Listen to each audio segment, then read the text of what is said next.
Over 1,300 years ago, on today's date, May 28th, in the year 722, a tiny kingdom was born in and led to the liberation of Spain from Islamic occupation. To appreciate its significance, we must travel back a decade earlier to 711, when Muslims godlessly invaded Spain to destroy it, to quote from the Chronicle of 754.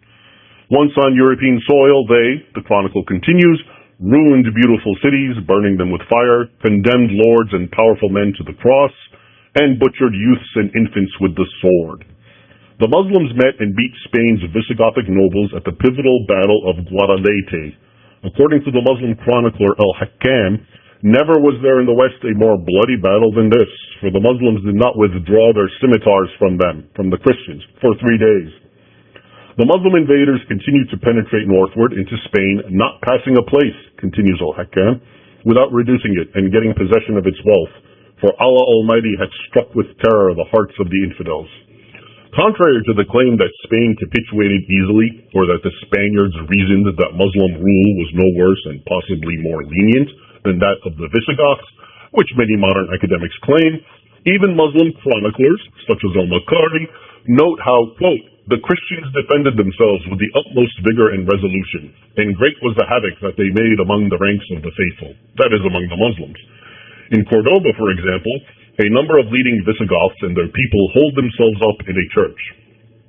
Although, quote, the besieged had no hopes of deliverance, they were so obstinate that when safety was offered to them on condition either of embracing Islam or paying jizya, they refused to surrender, and the church being set on fire, they all perished in the flames. Continues al-Makari, adding that the ruins of this church became a place of great veneration for later generations of Spaniards because, quote, the courage and endurance displayed in the cause of their religion by the people who died in it.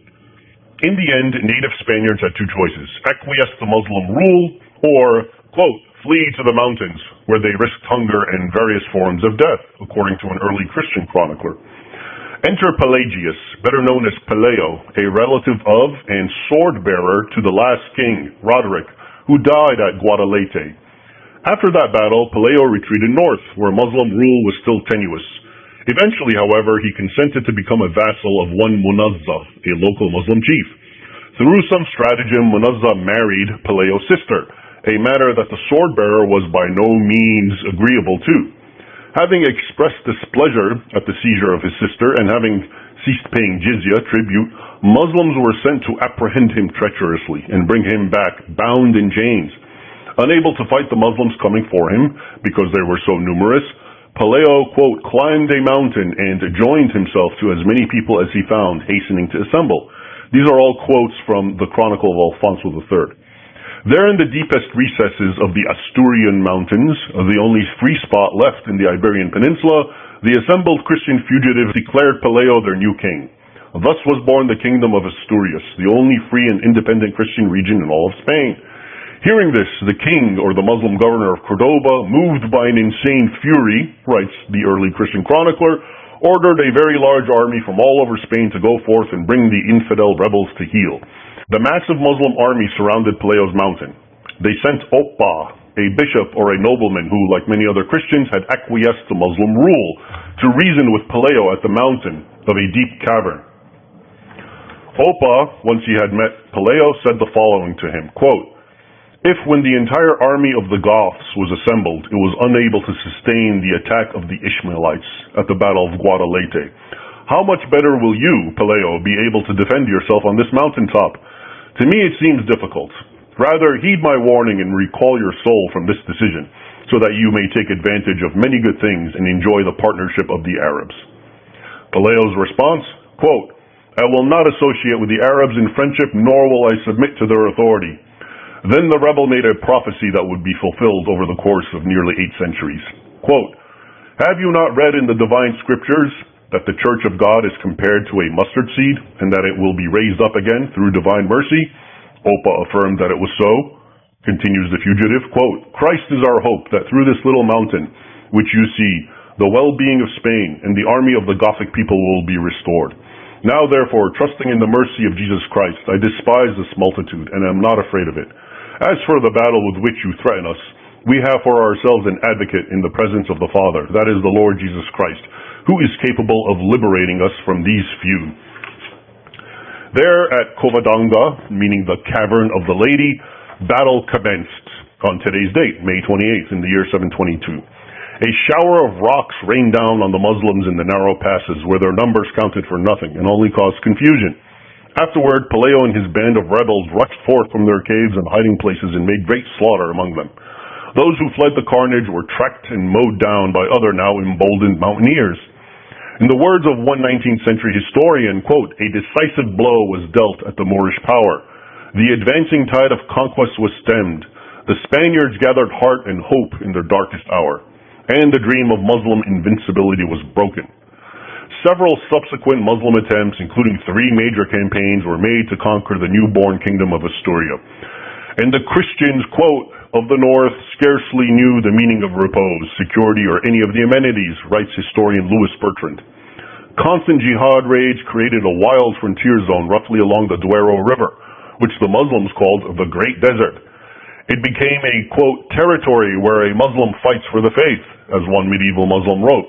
Or as the great Ibn Khaldun affirmed, every Muslim ruler of Andalusia was obligated to, quote, "wage the jihad himself and with his armies at least once a year."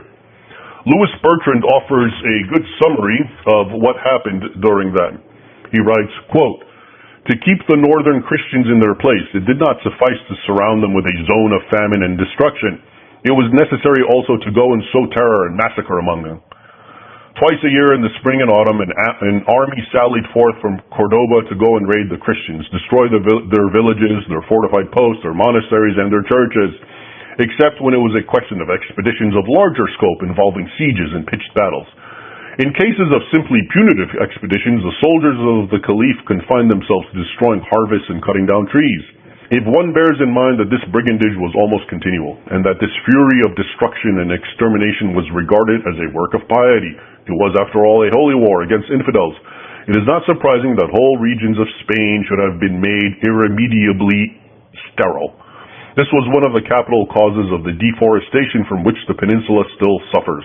With what savage satisfaction and in what pious accents do the Arab annalists tell us of those, at least biannual, raids?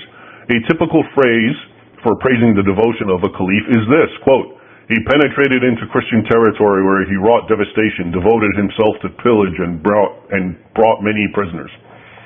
At the same time as they were devastated, whole regions were depopulated.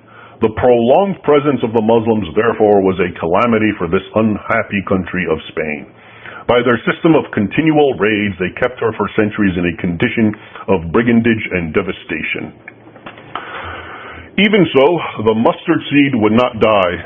A vital spark was still alive, writes Edward Gibbon. Some invincible fugitives preferred a life of poverty and freedom in the Asturian valleys.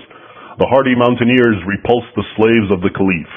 Moreover, according to historian Henry Edward Watts, quote, "all who were dissatisfied with Moorish dominion, all who clung to the hope of a Christian revival, all who detested Muhammad, fled to the tiny Christian kingdom in the mountains of Asturia." Over the following centuries, the mustard seed grew to the point of engulfing the entire northwest of the peninsula. It persevered. Various kingdoms whose core identity revolved around Christian defiance to Islam evolved from or alongside the mustard seed. They would soon launch the Reconquista, the great reconquest and reclamation of the Spains from Islam. Century after century, the Christians slowly managed to advance southward, liberating one formerly Christian city after another from Muslim rule, until 1492, when the last Muslim-held region in Spain, Granada, was liberated. And it all came to pass thanks to Pelayo's Asturian mustard seed, planted over 800 years ago on this day at the Battle of Covadonga.